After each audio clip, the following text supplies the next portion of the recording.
কেমন আছেন সবাই? ইলাস উইন্ডোজের পক্ষ থেকে সবাইকে শুভেচ্ছা জানাচ্ছি। আমরা আজকে যাচ্ছি একটু ঘুরতে।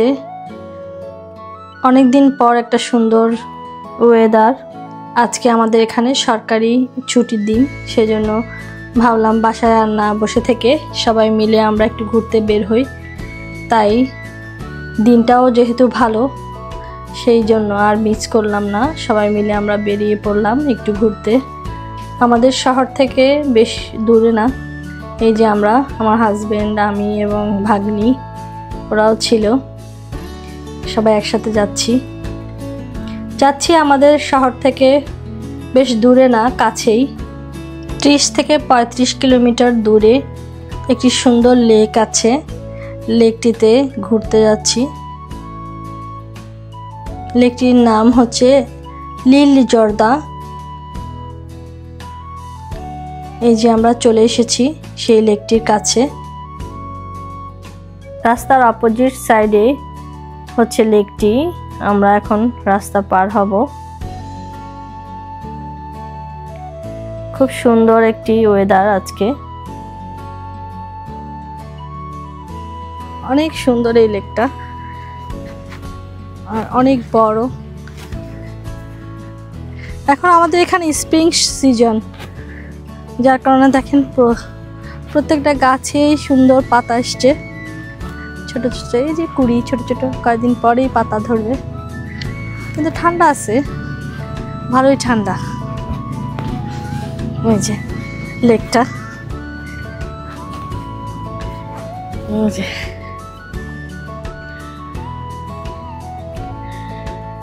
পানিটা কি স্বচ্ছ। আজকের ওয়েদারটা খুব সুন্দর, একদম নীল আকাশ, মিষ্টি একটা ঠান্ডা রোদ, দুটোটা মিলেমিশে যেন এক সুন্দর স্নিগ্ধতা কাজ করছে। আজকে আমাদের এখানে সরকারি ছুটি, তাই বাসায় আর বসে থাকতে ইচ্ছা করলো না। এত সুন্দর একটা ওয়েদারে ভাবলাম যে একটু বেরিয়ে আসি, তাই আমরা সবাই মিলে একটু ঘুরতে আসলাম। আপনাদেরকেও দেখাচ্ছি জায়গাটা, খুবই সুন্দর। দেখুন কত মানুষ এখানে এসছে।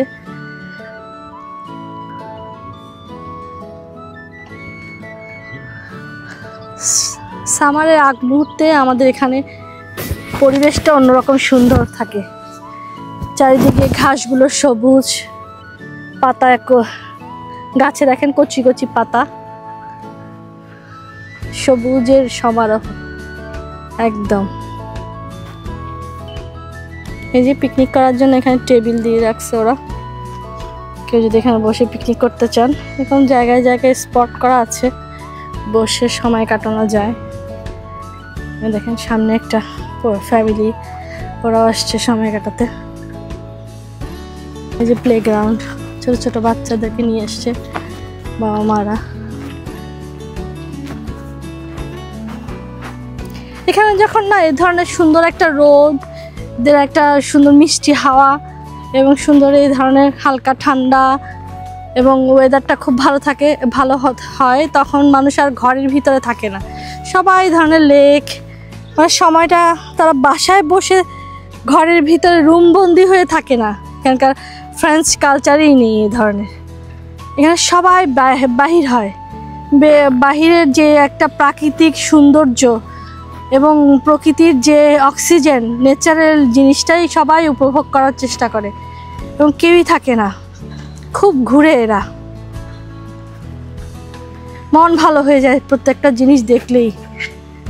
যে কোনো মানুষের এত সুন্দর একটা পরিবেশ দেখুন, কোথাও কোনো ময়লা নেই, কিছু নেই।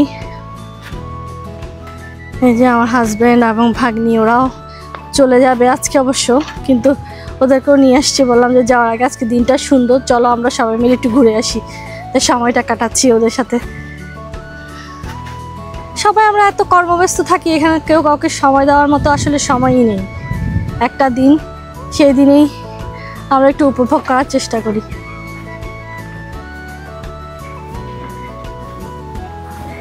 পানির মধ্যে যে স্পোর্টসটি হচ্ছে, এটিকে ওয়াটার স্কি বলে। দেখুন ছোট্ট বাচ্চাটি এখানে ওয়াটার স্কি প্র্যাকটিস করছে। এরা বিভিন্ন কম্পিটিশনে যায়, তারপরে দেখুন কিভাবে প্র্যাকটিস করে। ওয়াও, মানে খুবই ভালো লাগতেছে আজকের দিনটা, না? একটা মিষ্টি হাওয়া আসতেছে আর এত সুন্দরভাবে লেকটাকে ঢেউ করে রাখছে। হ্যাঁ, এই যে লেকের মধ্যে সবাই প্র্যাকটিস করছে।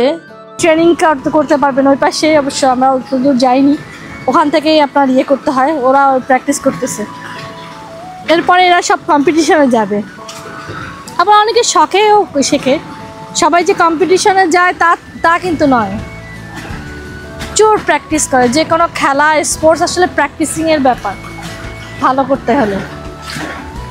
না, ফ্রান্স এমন একটা কান্ট্রি যেখানে এরা সব খেলাই এক্সপার্ট। ও দেখো কত ছোট্ট একটা বাচ্চা, দেখেন বেশি হলে 7-8 বছর বয়স হবে এটা। ও এটা আরো ছোট, হ্যাঁ 6 বছর, 6 বছরের মেয়ে। অসাধারণ, এরা বড় হলে এক একটা বুলেট হবে। স্পোর্টস ভালোবাসে যারা, তারা আসলে এই সব করে আর কি।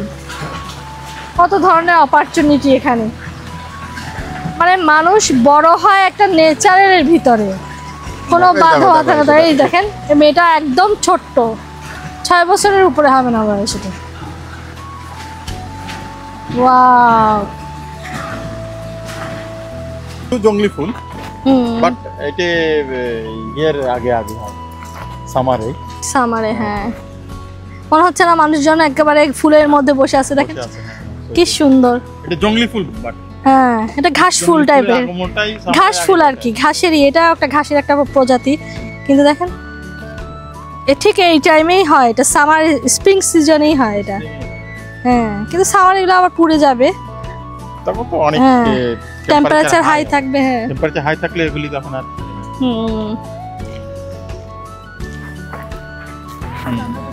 এখানে বেশ মনে হয় মানুষের স্পোর্টস এর নিয়ে খুব ইয়া করে, খেলাধুলা। দেখো ওখানে সাইকেল, হ্যাঁ স্পোর্টস এর যে সামনে নিয়ে আসে। কি হলো?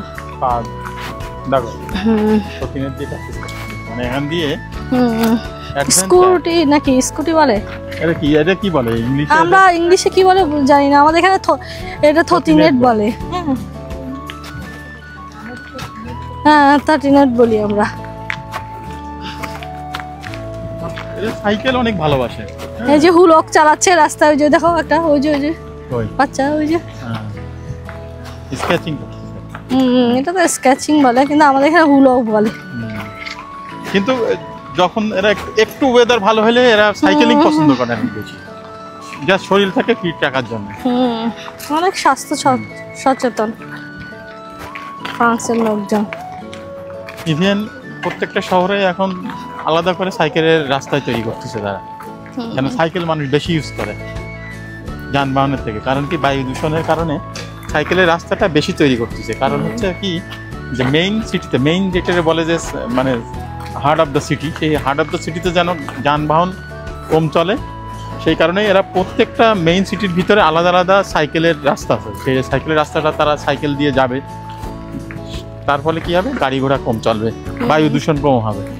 এই জন্য এখন অধিকাংশ জায়গাতেই, not only heart of the city, সিটির আশপাশ দিয়ে যে রাস্তাগুলো আছে সেগুলি দিয়ে তারা সাইকেলের রাস্তা বের করতেছে, জাস্ট বায়ু দূষণ কমানোর জন্য। ক্লাইমেট চেঞ্জের যে সমস্যাটারে আমরা ভুগতেছি, সেইটার জন্যই তারা এখন আস্তে আস্তেই মানে অনেক বেশি গাছ লাগাচ্ছে, এয়ার পলিউশন যাতে কম হয় সেটারই চেষ্টা করতেছে আর কি। মানে গাছ, অনেকগুলো গাছ, অনেক গাছ লাগাচ্ছে, অনেক করতে চাচ্ছে এখন। এই এখান থেকেই মূলত এরা এখান থেকে প্র্যাকটিস করে আটলান্টিকে যে বড় বড় ঢেউ আছে, ঢেউয়ের সাথে এরা খেলবে, তাই না? ওই ঢেউ, এবং এই ঢেউয়ের এই যে এই লেকটাকে ঢেউয়ের মতো করেই মানে তৈরি করা, স্পিডটা সেইটা মেইনটেইন করে এটা এই তার দিয়ে। হ্যাঁ, আবার এটাও দেখো, পানিটাও কিন্তু একই সেম, পানিটাও একটু ঢেউ করে রেখেছে। এতে একটা ভাইব্রেশন আছে একটা পানির ভিতরে, স্পিড আছে একটা পানির, সমুদ্রের যে একটা স্পিড থাকে না, সেই স্পিডটা মেনটেন করছে এখানে। এক্সপেন্সিভ এগুলি মেনটেন করা আসলে অনেক এক্সপেন্সিভ, যা দেখো শিখতে গেলেও বেশ অনেক এক্সপেন্সিভই হবে, কস্টলি হবে। হ্যাঁ, সুন্দর ছোট্ট একটা ছিল, এবং কত উঁচুতে ঢেউয়ের সাথে ঢেউটাকে ওই যে ইয়াগুলো দিয়ে রাখছে না, ছোট ছোট সাদা সাদা দেখতে পাচ্ছেন, এটার উপর দিয়ে উঠবে, ওটার উপর দিয়ে ওই যে হ্যাঁ উঠবে, ওগুলোর উপর দিয়ে লাফ দিয়ে ওরা ঢেউয়ের সাথে ঢেউয়ের হাইটটা ওরা ওই উঁচু উঁচু স্তম্ভের মতো ওগুলো হাইট মেনটেন করছে, যে ঢেউ এতটুকু উপরে উঠতে পারে। ওদের এই প্র্যাকটিসগুলো দেখতে আমাদের বেশ ভালোই লাগছিল। আমরা দাঁড়িয়ে ওদের এগুলো দেখছিলাম আর আমরা উপভোগ করছি। মনে মনে ভাবছি আমাদের দেশেও এ ধরনের বাচ্চাদের বিভিন্ন ধরনের অ্যাক্টিভিটিস যদি সরকার এবং অভিভাবক যারা আছেন তারা তৈরি করে দিতেন, তাহলে বাচ্চারাও পড়াশোনার পাশাপাশি মোবাইল আর ডিভাইস হাতে নিয়ে তারা ঘুরতো না, এ ধরনের অ্যাক্টিভিটিসে ফিজিক্যাল অ্যাক্টিভিটিসও হতো। এখানে একটি স্পোর্টস কার দেখতে পাচ্ছেন, এক ভদ্রলোক, তিনি স্পোর্টস কারের কম্পিটিশন করতেন, তারই গাড়ি এখানে তিনি রেখেছেন সবাই যাতে দেখতে পায় তার জন্য। বেশ সুন্দর গাড়িটি, আমরাও একটু দেখছিলাম গাড়িটি। বাচ্চাদের প্র্যাকটিসের জায়গা কত সুন্দর দেখেন একদম। হ্যাঁ, এটা বাচ্চাদের সাইকেল তারপরে স্কুটি এগুলো প্র্যাকটিসের জায়গা, কত সুন্দর করে রাখছে। এই যে দেখো কি সুন্দর, ছোট ছোট বাচ্চাদের কত কত ধরনের সিস্টেম যেটা করে রাখছে। এই যে ছুটির সময় বাচ্চারা এখানে বেশ সুন্দর প্র্যাকটিস করতেছে, সব সাইকেল টাইকেল থেকে শুরু করে স্কুটি, দুই চাকার।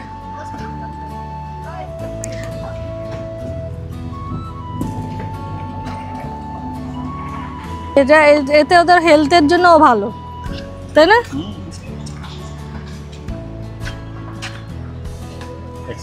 একদম দেখো কি সুন্দর পিচ্চিগুলা, এক একটা বিচ্ছু। হ্যাঁ, এক একটা বিচ্ছু হয়ে গেছে একেবারে। দেখো এর সাথে বুইড়াও একটা আছে, ও চেষ্টা করতেছে ওদের সাথে। ওই যে ওই পাশে আরেকটা গ্রুপ নামবে, ওই জন্য ওরা প্রিপারেশন নিচ্ছে, একটু ছোট তো। এই যে ওই পাশে বসে আছে একটা স্টুল নিয়ে, মনে হয় ওদের সম্ভবত শিখায়।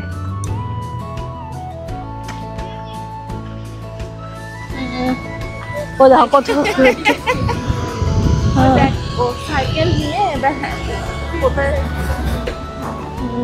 ও দেখো কত রঘু, 3 বছর হবে এটার বয়স, 3 বছর বয়স হবে। ও কিছু তো নাম তো দেখো দেখো, এগুলো কি হবে, বুলেট।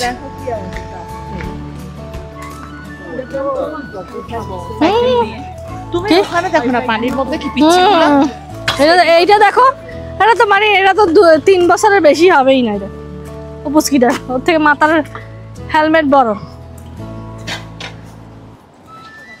ছোট ছোট বাচ্চাগুলো না ভালো লাগে দেখতে, এক একটা একেবারে যে সবগুলোকে নিয়ে আসছে বাবা মা প্র্যাকটিস করাতে, বসে থাকবে।